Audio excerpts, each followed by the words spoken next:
চলো ডিম দিয়ে সুস্বাদু মটরশুঁটি রান্না করি। ডিমটা ভেজে নেওয়ার জন্য লঙ্কা নুন দিয়ে 3টে ডিম মাখিয়ে নেব। দেখতেই পাচ্ছ ডিমটা মাখিয়ে নিয়েছি। চলো এবার ভেজে নি।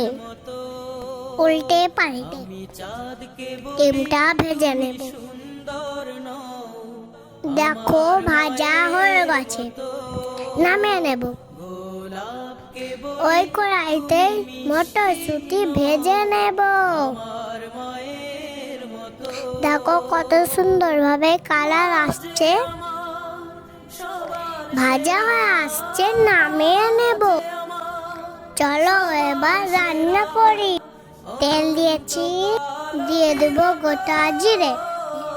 জিরে ভাজা হয়ে এলে দিয়ে দেব পেঁয়াজ। পেঁয়াজটা নেড়ে চেড়ে ভেজে নেব। ভাজা হয়ে আসছে, দিয়ে দেব 2টো তেজপাতা।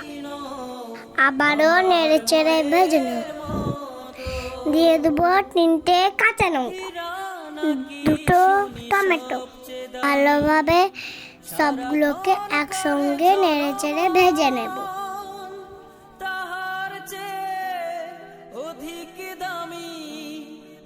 দিয়ে দেবো আলু।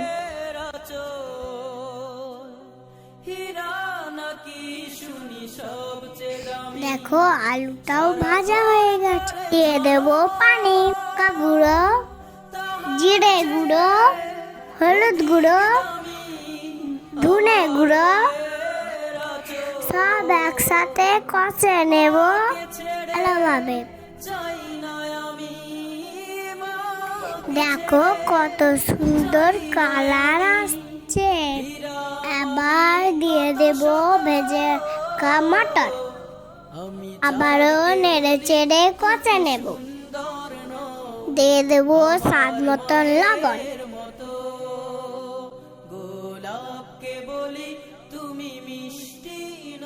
পরিমাণ মতন পানি দিয়ে ঢাকনা দিয়ে রেখে দেব সিদ্ধ না হওয়া পর্যন্ত। চলো এবার ঢাকনাটা তুলে নিই। দেখতেই পাচ্ছ সিদ্ধ হয়ে গেছে। এক এক করে ডিমগুলো দিয়ে দেব।